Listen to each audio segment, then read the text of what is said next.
Oi, gente querida. Antes de mais nada, quero desejar uma feliz Páscoa para todos vocês, com a sua família, que vocês possam se lembrar que o nosso Senhor Jesus morreu, mas ressuscitou, que a morte de Jesus trata com os nossos pecados do passado, mas a ressurreição de Jesus trata com a nossa vida futura, né? Porque a palavra de Deus diz que Jesus morreu pelos nossos pecados e ressuscitou pela nossa justificação. Ou seja, o sangue de Jesus é que nos perdoa os pecados passados, mas é a ressurreição de Jesus, o poder da ressurreição de Jesus que nos dá capacidade de viver uma vida de vitória. Amém? Mas a mensagem de hoje eu estou chamando de a Páscoa e os 4 cálices, porque eu quero fazer uma análise para vocês de uma cerimônia judaica que acontece, né, chamado Seder da Páscoa, quer dizer, a refeição e tudo que há nela. Eu não vou, obviamente, entrar com profundidade nos alimentos, tudo, mas eu quero falar dos 4 cálices que se tomam na Páscoa e o que eles representam e como eles apontam para a vida de Jesus, tá bom? Então, é de conhecimento de todo mundo que a Páscoa, a primeira Páscoa aconteceu no Egito. Depois de 400 anos de escravidão, depois de 9 pragas, Deus anuncia a Moisés a última praga, a derradeira, e diz: olha, depois desta, o faraó vai deixar vocês ir embora. Vocês conhecem a praga, né, da morte dos primogênitos, e para que os hebreus não perdessem os seus primogênitos, todo chefe de família tinha que escolher um cordeiro perfeito de 1 ano, matá-lo, passar o sangue nos umbrais das portas, e toda a família tinha que ficar lá dentro, escondida, porque quando viesse o anjo da morte, ele ia respeitar o sangue e não ia levar os primogênitos. Em contrapartida, os primogênitos do Egito todos morreram, inclusive o primeiro filho do faraó. Bom, então, portanto, a Páscoa, ela é para o povo hebreu um sinal de libertação de 400 anos de escravidão, um sinal de uma nova vida, um futuro. Dali eles foram para o deserto, receberam a lei, depois caminhando, depois de 40 anos, chegam na terra prometida, ou seja, tudo começou com a Páscoa. Agora, a Páscoa, ela aponta para Jesus, meus queridos.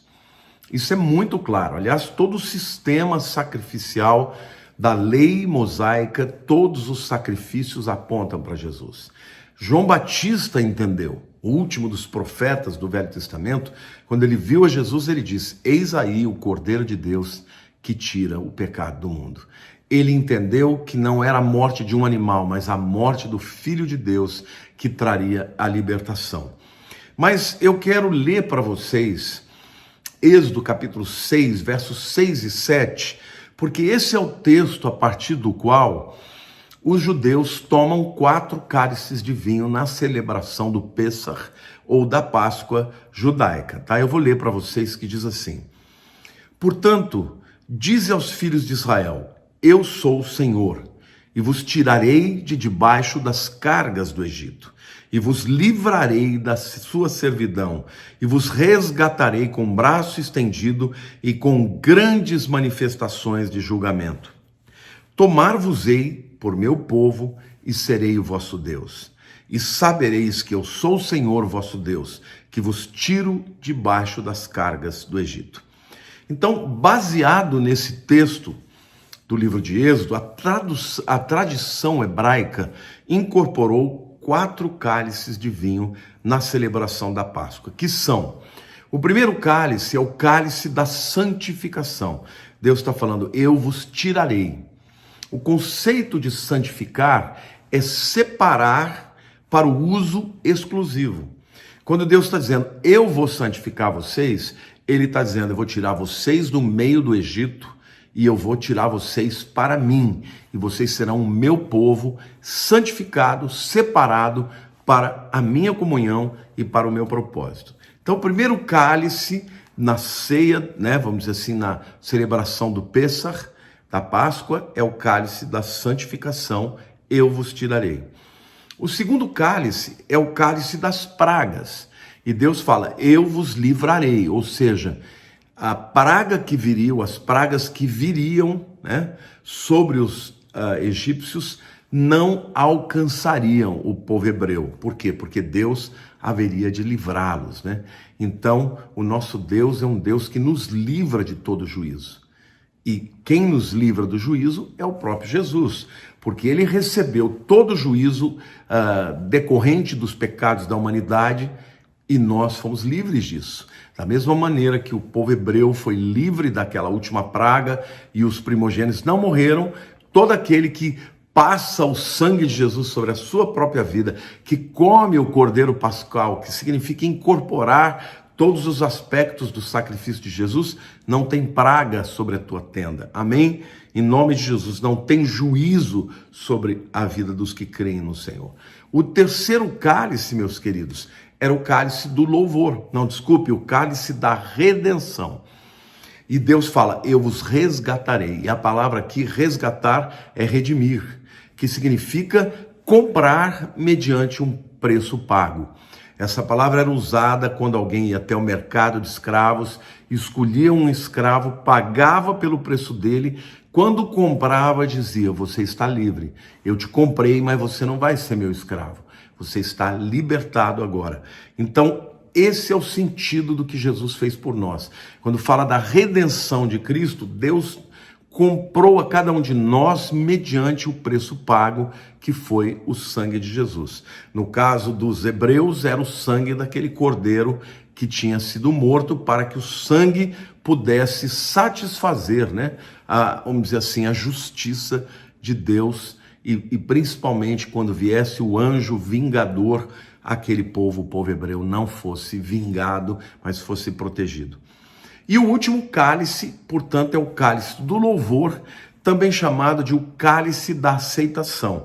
E Deus fala para o seu povo, tomar-vos-ei por meu povo e serei seu Deus. Então, é aquele cálice de uma gratidão, de um louvor por conta de sermos aceitos por um Deus santo, mesmo sendo pecadores. Então, eu vou explicar para vocês como é que funciona a chamada Páscoa, o Pessach e o Seder. Seder é uma palavra que diz respeito a todo o processo, a ordem da refeição da Páscoa judaica, mas a palavra Seder significa ordem, né? Quando você pergunta para o judeu, fala, tudo bem, como é que você está? Mashlomha, como é que você está? Ele fala, Beseder, tudo em ordem, né? No italiano seria tudo a posto. E no português seria tudo jóia, tudo em ordem. Então, Seder significa uma ordem. E a ordem desta alimentação, dessa celebração de Páscoa, ela é celebrada até hoje, irmãos. Todas as Páscoas judaicas. Eu não vou entrar nos detalhes dos alimentos, mas eu vou falar do Seder, né, desta ordem, para que você possa entender cada um desses cálices e o que eles representam para a nossa fé cristã, porque certamente estão ligados a Jesus. Bom, o primeiro cálice é também chamado de Kiddush. A palavra Kiddush significa santificação, tá? Então, dentro do Seder, da ordem, a primeira coisa que acontece é que a mãe de família, ela se levanta e acende as velas do candelabro, para iniciar, para dar início a este tempo sagrado. Isso é um momento sagrado, não tem nada de oba-oba, não, é um momento de fato sagrado de toda a família de judeus, né? Então, imediatamente depois disso, o cabeça da mesa, né, o pai de família, ele se levanta o primeiro cálice de vinho, que é o cálice da santificação, e o abençoa. Tá? Então essa é a primeira coisa dentro do processo da Páscoa. É importante vocês entenderem que muito dessa celebração já era feito na época de Jesus. Então, na última ceia do Senhor, quando ele reúne os seus discípulos, boa parte deste processo foi repetido por Jesus, tá?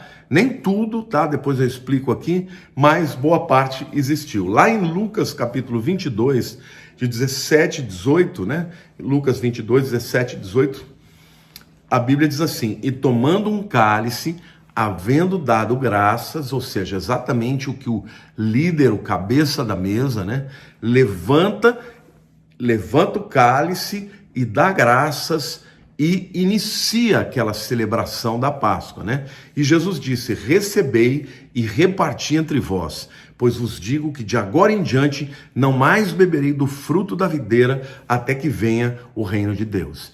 Aqui nesse momento, Jesus ainda não apresentou o pão ázimo, o pão sem fermento. Nesse momento, ele só orou e abençoou o primeiro cálice, exatamente o cálice que eu falei para vocês, do Kiddush, da santificação, que até hoje os judeus celebram na Páscoa, né? E ele já dá uma indicação que aquela era a última Páscoa, dizendo: olha, a partir de hoje, porque como todo bom judeu, todas as refeições eles tomavam vinho. E dessa vez Jesus falou, tomando um cálice, havendo dado graças, ou seja, santificou aquele momento, ele diz: repartir e receber e repartir entre vós o que? O vinho, né? Pois vos digo que de agora em diante não mais beberei do fruto da videira até que venha o reino de Deus. Ou seja, eu não vou beber mais o vinho com vocês, porque eles não entenderam, né? Mas ele ia morrer, tal, e ele disse: eu vou voltar a beber com vocês na época que o reino de Deus foi estabelecido. O segundo copo de vinho também é associado ao chamado Haggadah. Haggadah é aquele momento em que o líder da mesa, o chefe de família, ele vai contar, explicar para a sua família como a Páscoa aconteceu. Como aconteceu aquela noite fatídica, como o cordeiro teve o seu sangue derramado, como o sangue foi passado nos umbrais, e ele vai contar que eles tinham que se reunir como família, que eles tinham que comer o cordeiro inteiro, não podia deixar nada dele, que eles tinham que comer ervas amargas para se lembrar dos tempos difíceis de escravidão. Ou seja, é o momento da pregação, o momento em que o pai de família vai abençoar o segundo cálice, mas antes de comer qualquer coisa, está na hora do Haggadah, na hora de contar a história para os seus filhos, especialmente para os filhos, para que eles passem para a próxima geração. Então, dentro do Seder, né, dentro da ordem da refeição, o líder ele toma o segundo cálice de vinho, tá? O chamado cálice das pragas, o abençoa e ninguém o toma. Ninguém vai tomar o vinho, ele só abençoou. Antes de alguém tomar o vinho, ele primeiro então ter aquele momento determinado para contar como Deus os livrou da praga, especialmente da praga, da 10ª praga, que era a morte dos primogênitos. Nesse momento é muito interessante porque as crianças são inseridas dentro do Seder, né, dentro da ordem da celebração da Páscoa. E uma criança, ela tem o direito de fazer até 4 perguntas referentes à Páscoa. E as perguntas que são feitas pelas crianças têm que cobrir pelo menos 3 elementos dos 4 elementos da celebração da Páscoa. Ou seja, o sacrifício do cordeiro, segundo, as ervas amargas e terceiro, o pão sem fermento ou matzó. Bom, o que significa isso? A criança faz a pergunta para que o pai possa explicar esses 3 elementos, ou seja, por que o cordeiro teve que morrer? Por que o sangue teve que passar no umbral das portas?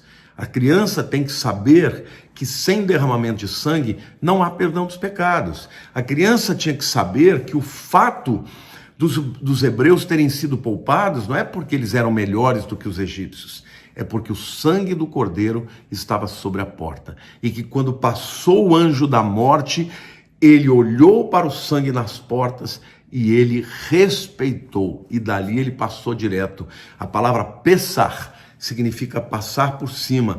A própria palavra em inglês, né, tem 2 palavras. Uma é Easter, que é uma palavra pagã, tá? Que tem a ver com Staras, Tarote, que é uma celebração pagã que depois passou a ser feita quando os judeus se misturaram, né, com os pagãos. Mas a palavra verdadeira utilizada no inglês é Passover, passar sobre. Porque Pesach significa isso. O anjo da morte passou por cima por causa da casa dos hebreus, por causa do sangue nas portas.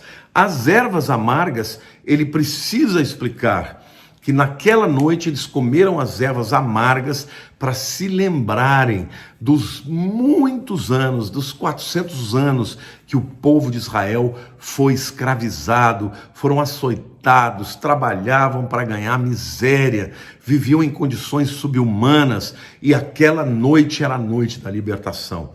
E o terceiro dos elementos que tinha que ser explicado, respondido pelo pai de família, é o porquê do pão sem fermento. A verdade é que o fermento nas Escrituras representa o pecado. E comer o pão sem fermento significa se apropriar de uma vida sem pecado. Os hebreus nunca entenderam, mas na verdade, quando Jesus diz, eu sou o pão da vida, né? E quando ele fala na própria ceia, tomai e comei, este é o meu corpo, fazer isso em memória de mim, Jesus está literalmente dizendo que ele é o matzó. Ele é o pão sem pecado que deve ser incorporado para que haja vida onde há morte, né? Para que haja perdão, para que haja alegria, para que haja libertação, para que haja o verdadeiro nutriente espiritual para nos alimentar, tá? Então, no final do Haggadah, no final desse momento em que o líder conta a história, responde às crianças, aí sim ele levanta o segundo cálice e convida para que todos cantem a primeira parte do Hallel. Hallel significa louvor, que é tirado dos Salmos 113 e 114. São cânticos, né, judaicos a partir do texto literal de Salmos 113 e 114. Eles louvam a Deus e cantam, e depois que cantarem, aí todo mundo toma o segundo cálice, que é o cálice das pragas, ou seja, eles se alegram e louvam a Deus por tê-los libertado das pragas do Egito e principalmente da última das pragas, que é a praga da morte dos primogênitos. E na ceia do Senhor, tá? É nesse momento em que Jesus pega e explica. O Haggadah de Jesus é a explicação de que este é o meu corpo. Tomai e comei, fazei isto em memória de mim. E também ele faz o Haggadah no sentido de abençoar, né, de levantar o cálice, de cantar em louvores naquele momento, e aqui que Jesus, portanto, reinterpreta a Páscoa. É aqui que ele explica que a Páscoa, ela não dizia respeito somente à libertação, vamos dizer assim, da escravidão do povo hebreu do Egito, mas que representa também a libertação de toda a opressão do inimigo, a libertação do pecado, a libertação do jugo de Satanás, porque ele vem para roubar, matar e destruir, né? As pessoas que estão debaixo da égide, da autoridade de Satanás, estão debaixo do império das trevas. E quando elas aceitam a Jesus, elas são levadas para o reino do Filho do seu amor. De um lado você tem o imperador que oprime, do outro lado você tem o rei que ama e que liberta, e que torna súditos seus filhos. Não é maravilhoso isso, irmãos? Então, este segundo cálice, o cálice do Haggadah, também o cálice das pragas, é o momento em que Jesus explica para os seus discípulos que ele era o pão da vida, que ele deveria ser morto, que eles deveriam se apropriar dele, né? E fazer todas as vezes que eles se reunissem, a partir daí, em memória deles. Eles deveriam se lembrar, assim como os judeus todos os anos celebram o Pêssar, os cristãos deveriam sempre que se reunir, aqueles que nele crescem, para se lembrar que ele foi entregue, ele é o cordeiro pascal, né? Que foi entregue, ele também é o pão sem fermento, o pão sem pecado, tá? Então, ele interpreta também a questão do cordeiro, em que ele é o cordeiro, ele é o pão sem fermento, sacrificado em nosso lugar. Bom, aí vem o terceiro cálice. O pai de família, então, ele dá graça, porque entre o segundo e o terceiro cálice, depois que eles fazem isso, né, que ele levanta, que conta a história, que depois ele abençoa, que ele divide para as pessoas o cálice, que as crianças fizeram as perguntas, ele respondeu, aí vem a comida, aí vem a refeição.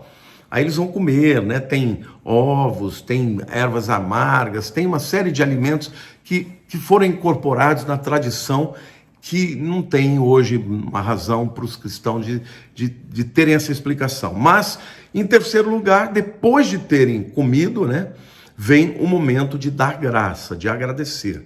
E nesse momento, o líder da casa, ele levanta o terceiro cálice, chamado de cálice da redenção. Bom, então dentro do Seder, dentro da ordem da refeição, quando a refeição termina, ninguém come mais nada.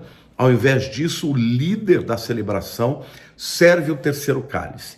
E todo mundo nessa hora oferece um para os outros, tá?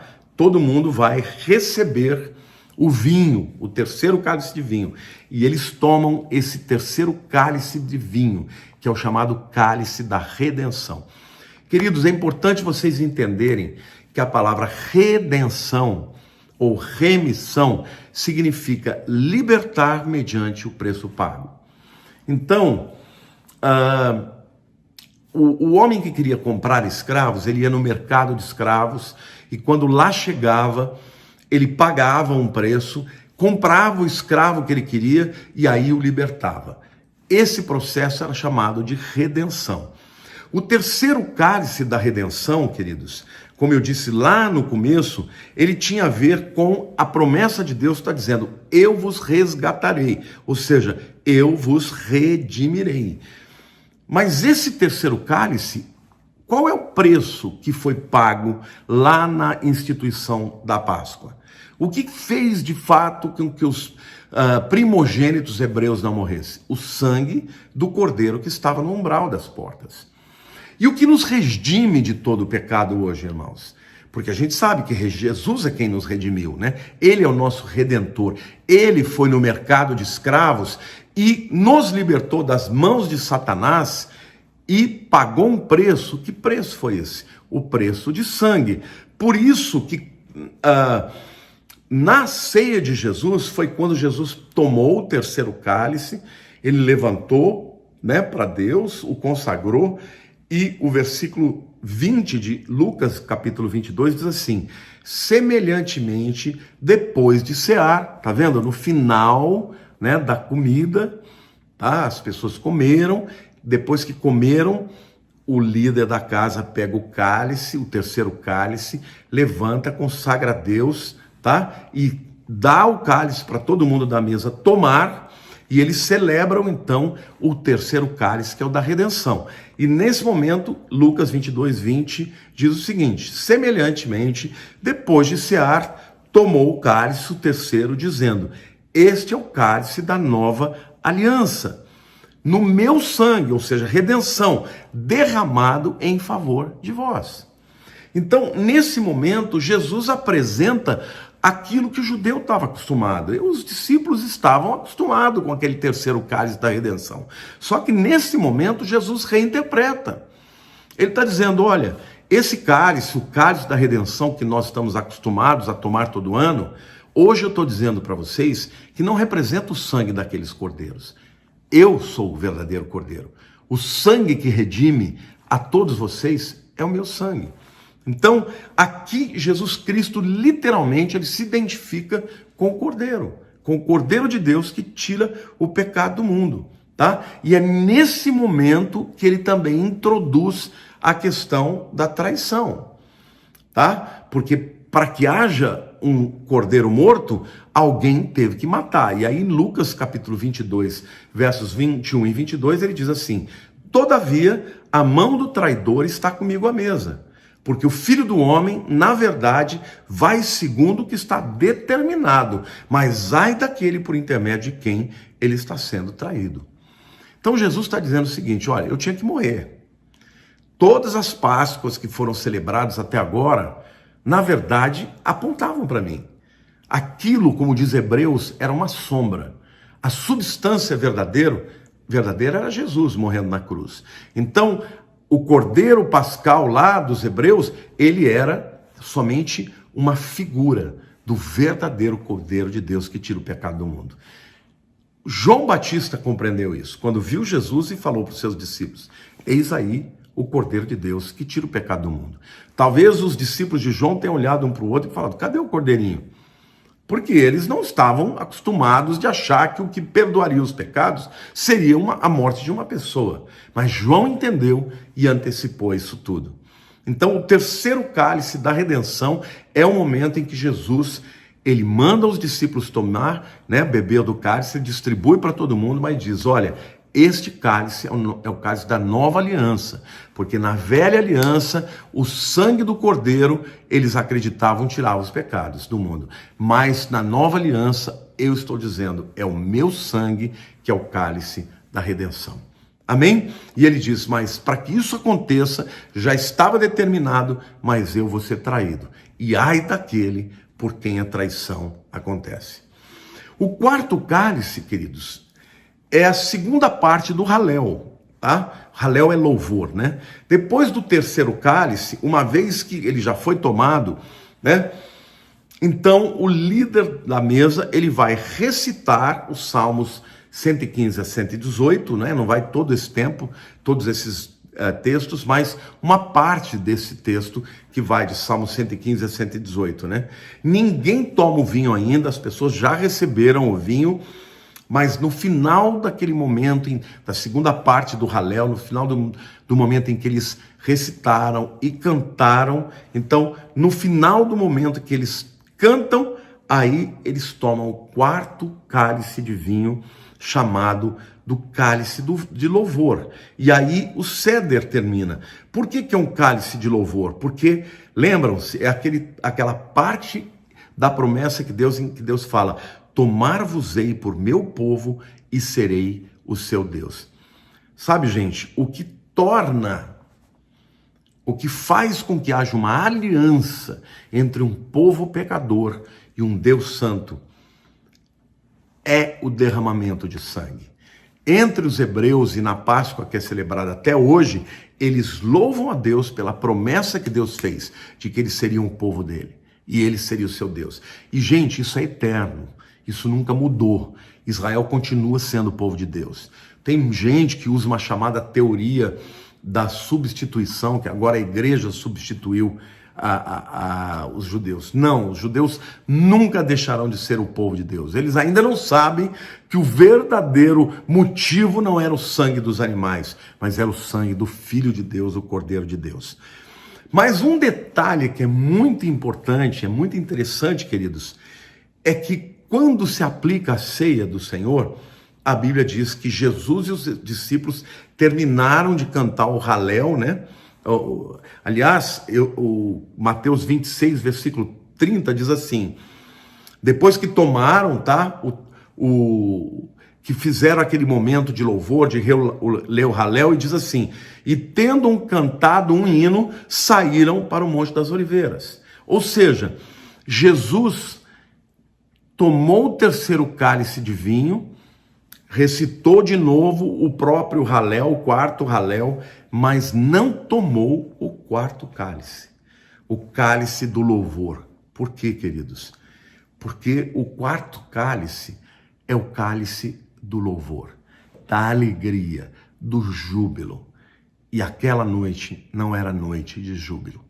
Naquela noite Jesus seria entregue por mim e por você. E por isso que ele diz lá em Mateus 26, 29, e digo-vos que desta hora em diante não beberei deste fruto da videira, até aquele dia em que hei de beber de novo convosco no reino do meu Pai.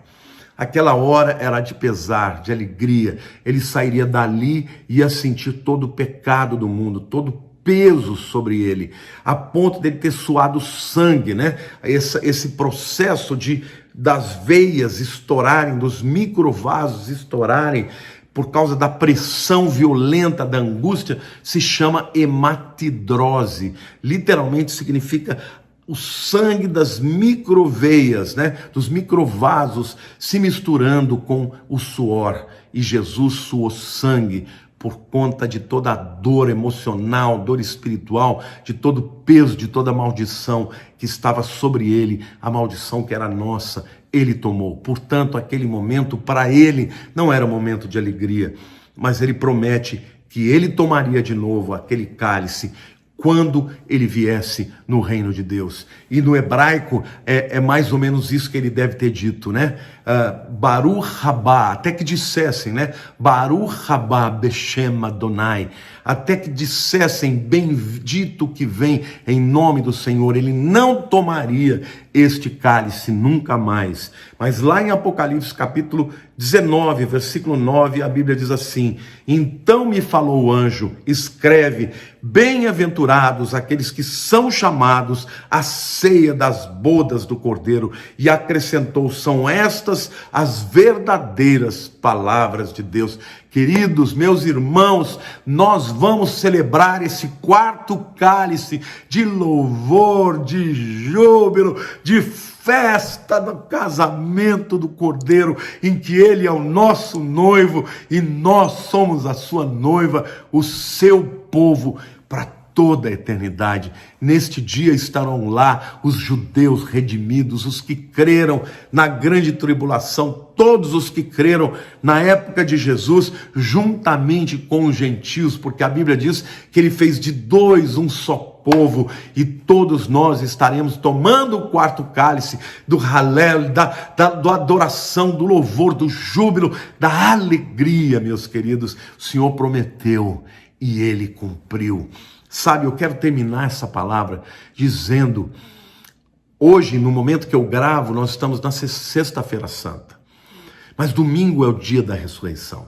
E quando as mulheres chegaram lá, tendo uma expectativa de encontrar o corpo de Jesus sepultado, e talvez nem encontrar, né, porque a tumba estava fechada, mas estando lá só para prestar honras, para estar perto deles, né, o anjo falou para elas: ele não está aqui, por que você procura aquele que vive dentre os mortos? Ele ressuscitou da mesma maneira que ele tinha dito, como ele tinha dito. Sabe, meus queridos, o nosso Deus é extraordinário, o nosso Senhor Jesus é maravilhoso. Ele prometeu, ele morreu pelos nossos pecados e os nossos pecados foram perdoados. Então a morte é para o passado, mas a ressurreição é para o futuro.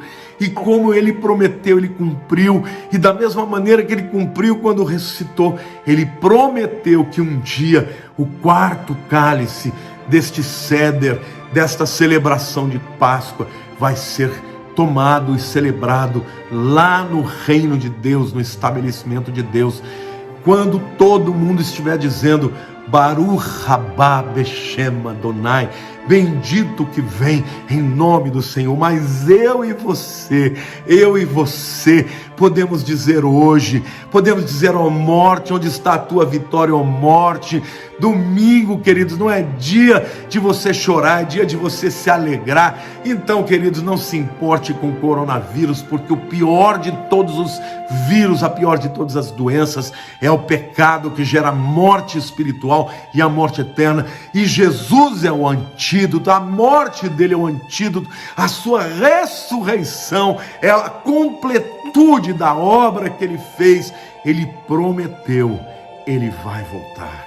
Então que o Senhor te abençoe, abençoe a sua família, abençoe o teu coração, as suas emoções, que o Senhor te liberte, porque, querido, o poder da ressurreição quebra grilhões.